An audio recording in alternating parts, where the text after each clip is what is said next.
Il existe un livre qui ne devrait pas être ouvert. Chaque page contient une histoire qu'on a tenté d'effacer, d'interdire ou de brûler. Des histoires que personne ne devrait entendre. Mais si tu écoutes, tu dois aller jusqu'au bout, car une fois la page lue, elle ne se referme jamais. Il y a des portes qu'il vaut mieux ne jamais ouvrir, et d'autres qui n'ont jamais été vraiment fermées.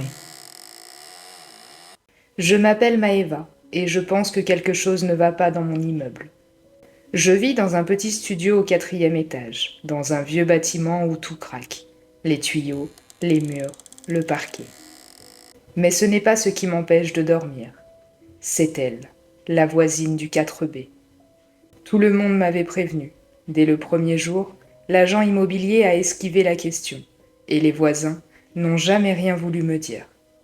Mais le ton changeait dès qu'on mentionnait cette porte, le 4B, toujours fermé, toujours silencieux, mais pas vide. La première fois que je l'ai vue, elle m'attendait. Elle était debout dans l'encadrement de sa porte, parfaitement immobile. Pas un mot, juste un regard. Et puis cette phrase, soufflée comme un secret. Enfin quelqu'un qui reste. Je me suis figée. Elle a refermé lentement sa porte sans détourner les yeux, et depuis, j'ai l'impression qu'elle sait toujours quand je suis là. Les nuits ont commencé à changer. Je l'entendais marcher, mais pas comme quelqu'un qui traverse une pièce. Elle tournait, en rond, lentement, des pas réguliers et méthodiques. Et parfois, il s'arrêtait, juste derrière mon mur.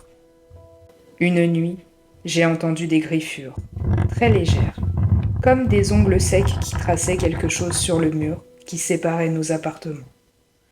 Et puis, la nourriture a commencé à apparaître. Des assiettes posées sur mon paillasson, de la soupe, des biscuits faits maison, et une fois, une pomme, déjà croquée. J'ai tout rendu. Le lendemain, il y en avait 2 fois plus, et la cuillère dans la soupe était tordue en spirale. Je suis allée voir le voisin du 4C. Je voulais des réponses.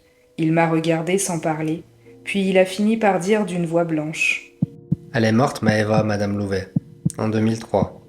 Mais elle est encore là. Je lui ai demandé pourquoi la porte du 4B n'était pas condamnée, et il m'a dit. Elle refuse. Ce soir-là, j'ai entendu toquer à ma porte, 3 fois. Je suis allée voir par le Judas, et pour la première fois, sa porte était ouverte. Mais l'intérieur n'était pas éclairé. C'était un noir épais, plus dense que de l'ombre. Et juste là, dans l'embrasure, 2 yeux, ou du moins 2 ronds sombres, sans reflet. J'ai fermé ma porte à double tour et vérifié toutes les serrures. Mais l'air avait changé. L'appartement ne sentait plus chez moi.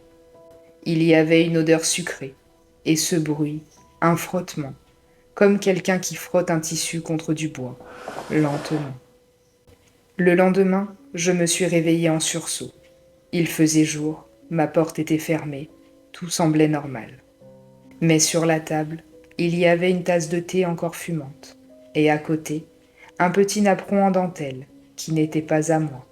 Dessus, il y avait un mot griffonné.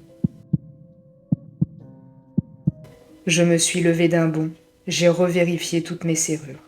Rien. Puis, j'ai vu le miroir dans l'entrée, et dans mon reflet, il y avait une silhouette juste derrière moi, pas tout à fait visible, floue. Mais elle souriait, et ce n'était pas mon sourire. Depuis, j'entends toquer toutes les nuits, mais plus sur ma porte, sur mon miroir. On dit que certaines histoires ne sont pas racontées.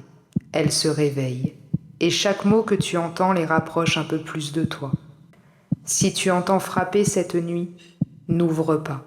Ce n'est pas la peur qui te cherche, c'est l'histoire suivante. Il y a des objets qu'on ne devrait jamais brancher. Pas parce qu'ils sont cassés, mais parce qu'ils ont attendu trop longtemps d'être ouverts. Et quand tu les actives, ce n'est pas toi qui lances la lecture. C'est eux qui lancent l'enregistrement.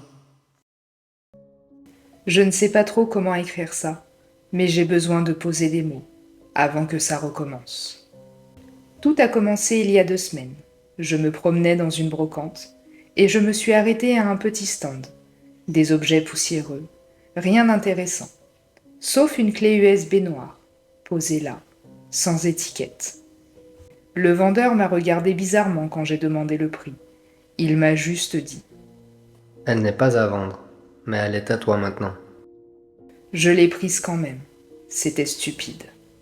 Le soir, je l'ai branchée sur mon ordi. Elle ne contenait qu'un seul dossier. Et à l'intérieur, une seule vidéo. Je l'ai lancée et je me suis vue, moi, dans le couloir du lycée, en train de discuter avec un ami, mais c'était une scène qui n'était pas encore arrivée.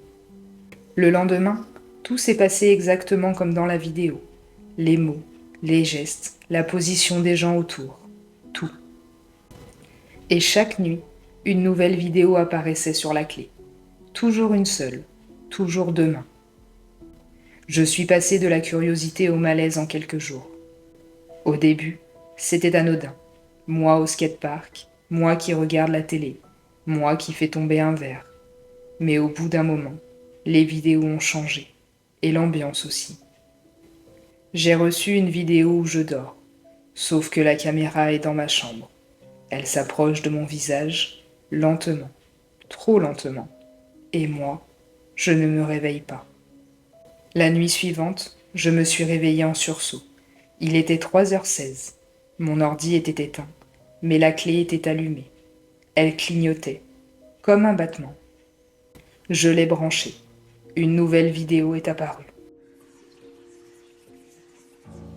C'était noir, puis une porte, et 3 coups, puis une voix, pas forte, juste derrière l'écran. Tu m'as regardé, maintenant c'est à mon tour. Cette nuit-là, j'ai entendu les mêmes coups contre ma porte. Je n'ai pas bougé, je n'osais même plus respirer. Depuis, les vidéos sont plus proches. Elles ne montrent plus demain, elles montrent maintenant. Ce matin, il y avait un nouveau fichier sur la clé. Pas dans un dossier cette fois, juste posé là. Nom du fichier.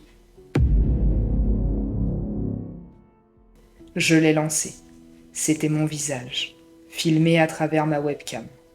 Je regardais l'écran, je ne bougeais pas.